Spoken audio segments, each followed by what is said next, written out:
Welcome back to class 17. I'm going to do two examples from Cengel. The first one's a pretty quick one. We're dealing with efficiencies and coefficient of performance, and so I'll just get to it. All right.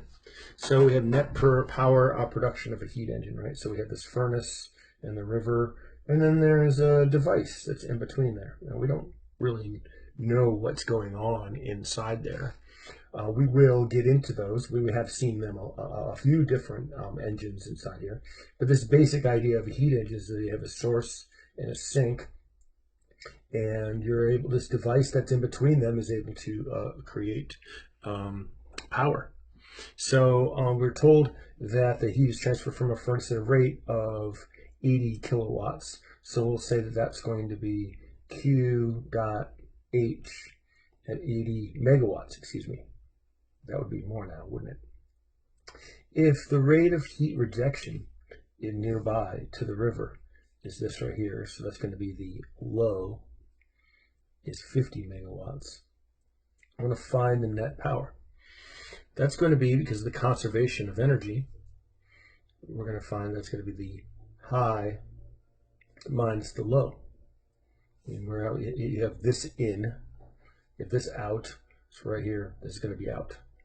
Right, so we will just have 80 minus 50. So we'll get 30 megawatts.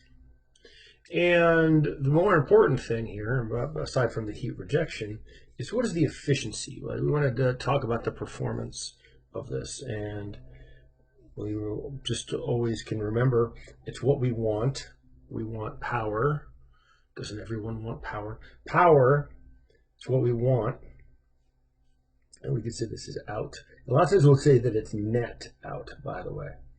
So we'll say net out. And we can explain that by saying sometimes we use some of the power, putting it back in as a necessity as to make the machine roll. And divide this by the what we paid for, right? So this is what we want and what we paid for.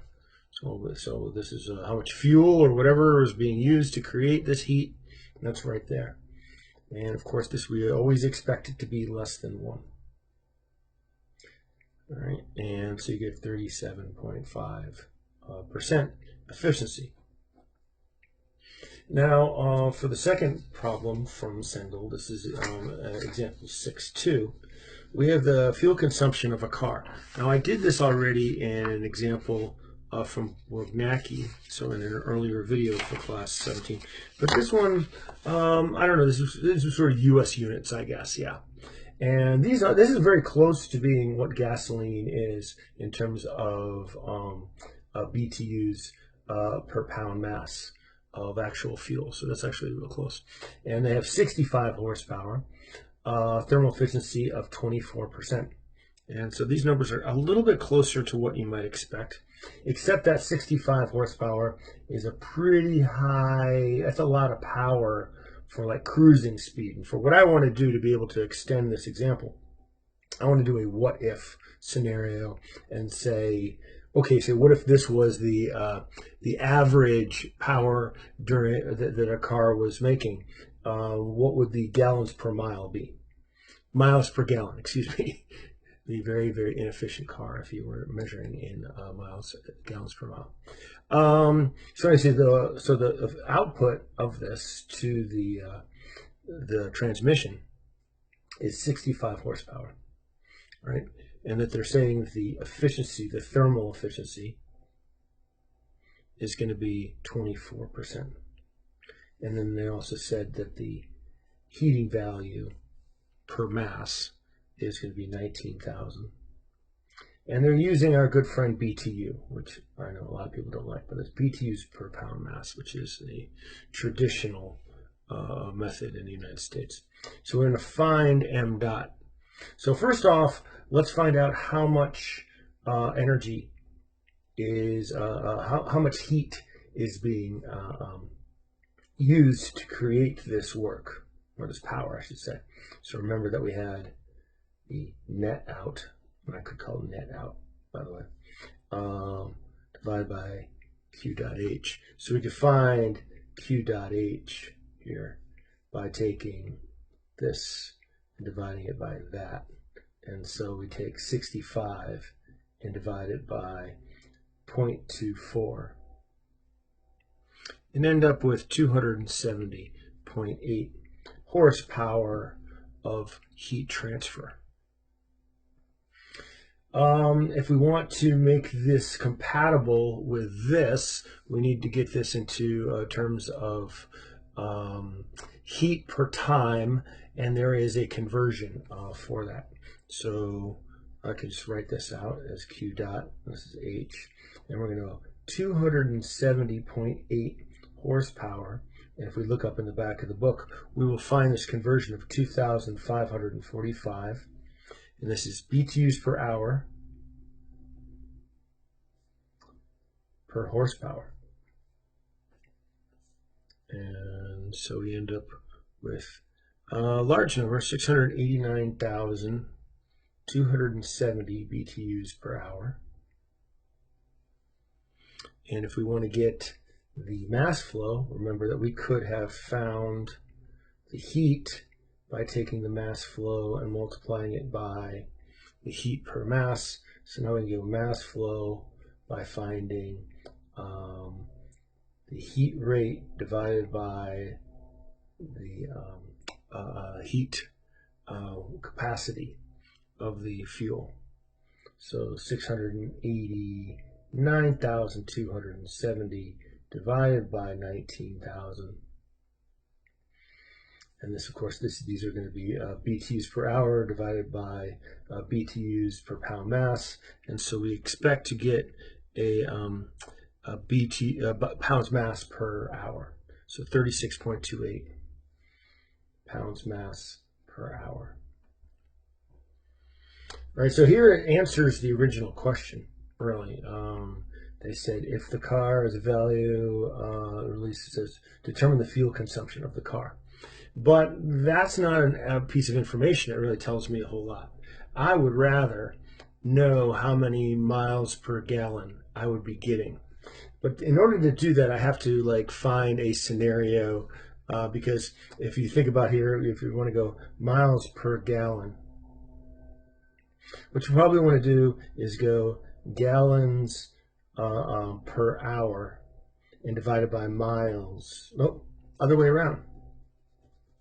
Not bad. Miles per gallon. You want to take miles per hour and gallons per hour, right? So first I want to turn this into gallons per hour. You could do that by finding a typical density. So I found a typical density in the back of our book. I did the conversion for what they had, for the density, and then turn it into gallons. So you can take my word for it that we had a density of 6.257 pounds mass per gallon. This could vary quite a bit between batches of fuel. So you could argue something. You can see as low as 6 as well, right there. Just so you know. So if you want to find this gallons per hour, I'll call it here a volumetric flow rate. What you want to do is take the m dot and divide it by the density.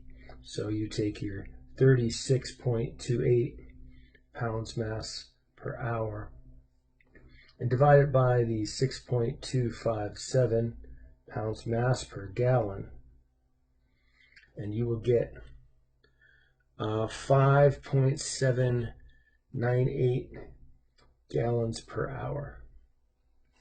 GPH, which is very common for us to have.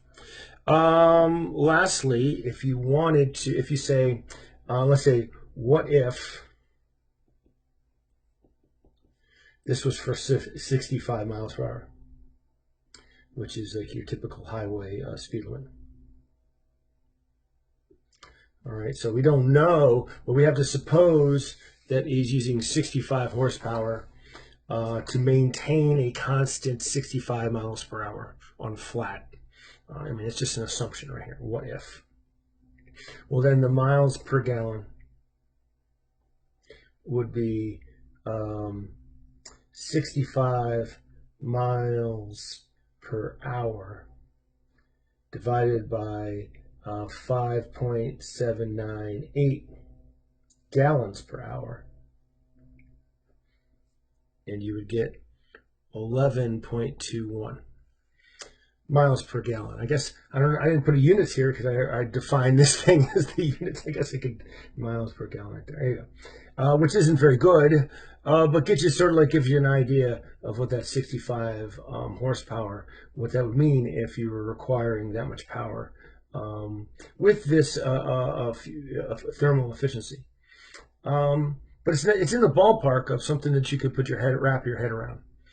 Anyway, I figured that was a worthwhile addition to the examples that we've already covered. So with that, we are done with class 17 and on to class 18, which I haven't gotten ready yet.